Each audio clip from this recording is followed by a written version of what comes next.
That gets to the issue that Howard wanted me to talk about, which was trust. How do you do this? So here are the 7 principles. Now, trust isn't something that just because you work for Bechtel or any other Marine Corps, whatever it is, it becomes automatically. You earn it. And there's a price of admission to what you do.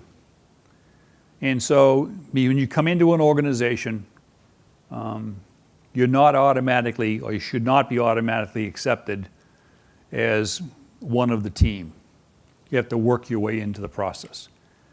And so just because you come from another organization, someone has a great reputation, you need to seriously look and say, okay, does this person fit the team that we're building? Which means there are boundaries around what you do. And so you don't say to somebody who comes from a different world, and the same thing happened to me. When I joined Bechtel, as Howard said, people said, what in the hell are we doing with this guy? And so I went to Kazakhstan for 18 months. The boundaries that I was given were very simple. Go fix the problem. Which said to me, that's license to steal. In Jack Sheehan's world, you never know how much authority you have until you exceed it. So I went there. My process is very simple. Set goals, set boundaries. Okay, you're the site supervisor. What are we doing tomorrow? We're pouring 12 meters of concrete. Okay, what time are we starting? 6 o'clock, get my Jeep, drive out the site. I thought we were pouring concrete at 6. The concrete truck was late. The dog ate my homework, couldn't find the plans. Okay, end of the day, what happened? We poured 4 meters of concrete. What happened? Dog ate my homework, the concrete truck was broke, yuck, yuck, yuck, yuck. Okay, what are we doing tomorrow? We're pouring 12 meters of concrete. Now, you immediately know that they can't do 12 yesterday, they aren't going to do 12 tomorrow, whatever it is. So you get out there next morning, 6 o'clock, 6:20, the truck's not there yet. At the end of the day, they don't pour the concrete, so you say, site manager, hey, come here. 2 days in a row, you haven't made your targets. I didn't make these up. You told me you were going to do it. I can't trust you. Get on the bus.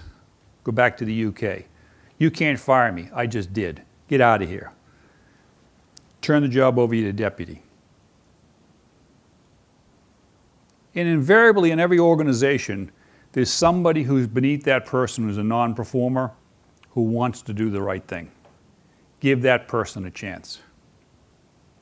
The other things you do are very simple. I mean, we had this discussion yesterday about what happens to a director that comes on the floor of a plant. I come from the school that says, if you're the senior guy, you are always seen.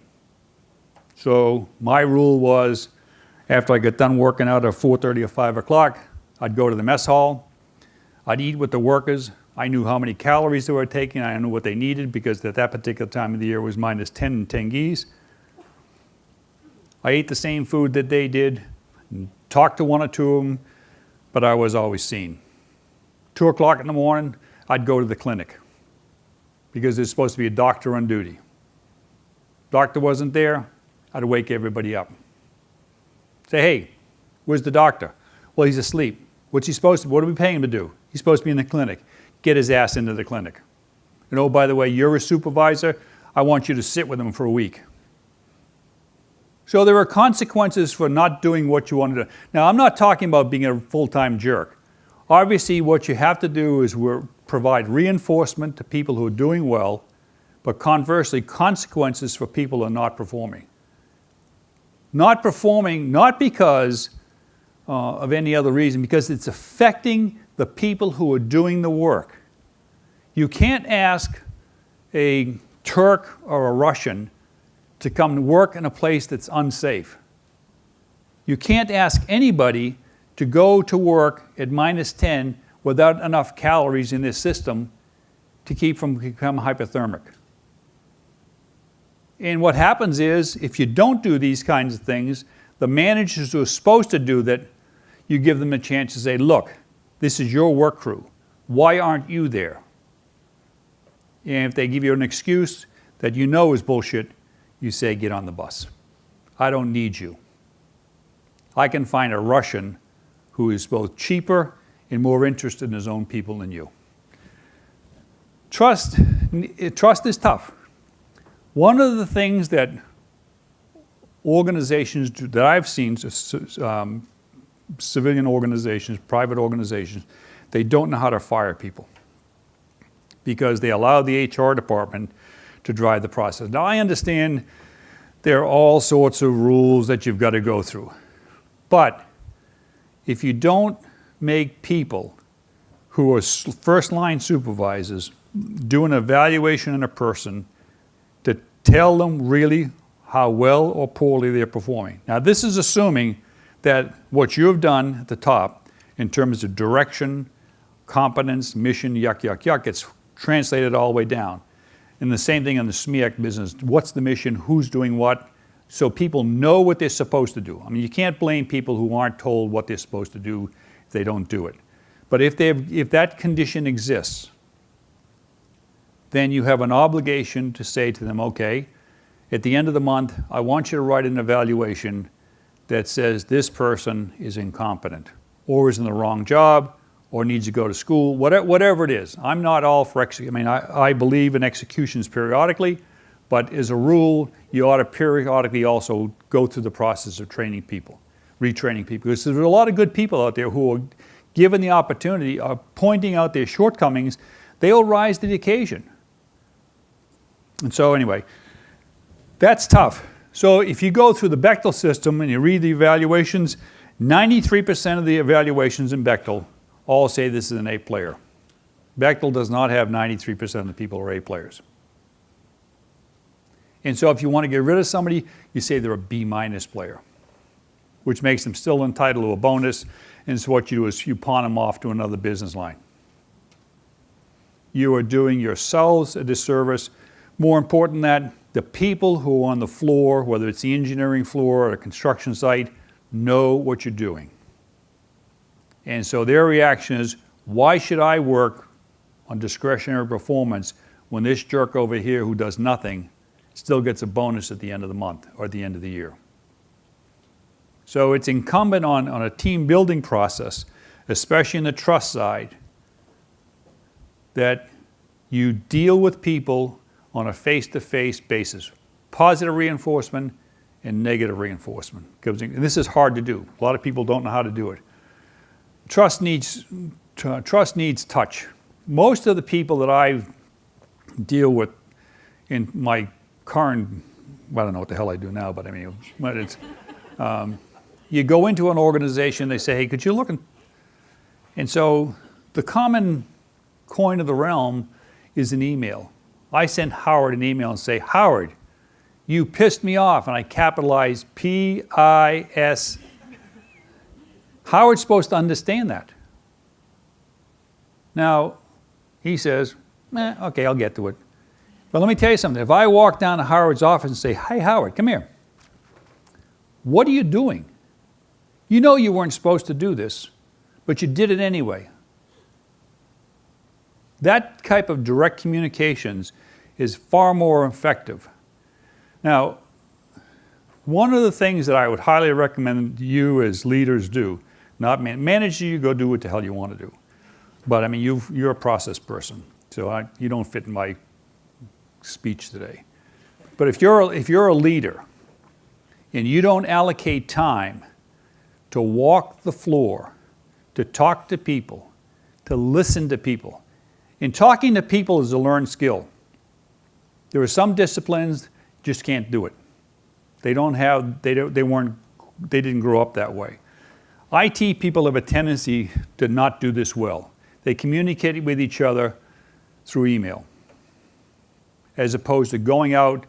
This is what's really interesting. Steve Jobs, if you read his autobiography, he never went out and sent people emails. He always walked down to talk to somebody, yell at him. I mean, he was a negative leader, but he did it in person, to his credit. And so my point is that if you don't walk the floor every single day, if you don't get on a plane and visit the site, talk to the people, A, you don't know what's going on. then people don't connect what you're trying to do, because you always have the opportunity to educate, inform, and lead. And that's especially in today's world. So my rules were quite simple. I theoretically only worked 4 hours a day. And I controlled my own schedule. I had 2 secretaries, one that operated in London, one that operated in Houston. Both of them were forced to talk to each other every single day, different time zones. I only had meetings 4 hours, or I would do things for 4 hours. The rest of the day was my time to either think about things, read stuff, or go visit. And it was always every single day about an hour and a half spent visiting people. People get accustomed to seeing you. People can become to expect to see you. And what happens is the staff also then stops coming in and bothering you with trivial stuff. You know, you go to a staff meeting, everybody has to talk. Why? Because that's their 2 minutes of FaceTime. My rule was meeting starts at 9, gets over at 9:30. If you get nothing to say, don't say it. I'm not going to hold that against you. I don't care. I'm assuming that you're doing your job. I only want to hear something that's going on that affects the organization. I'm paying you to run the construction department. I'm paying you to run the IT department. I don't care if the server is out. I mean, I care from one sense, but come in and tell me it's out and I'm fixed it. So your time has to be spent in doing things that you think are of value. And the value creation and the mission have to be tied together. You can't be running around working in the parking lot when it's irrelevant to what the company is paying you to do. Trust requires leaders, not managers. You build trust one person at a time. You build trust by taking a small group of people with a shared experience. Usually it's in a project world. Build on that, create that, let that organization add more people to the group. But when somebody transgresses that trust, you have to be hard in what happens. Either that you say you're going to retraining or you're getting on the bus. That's what leadership is about.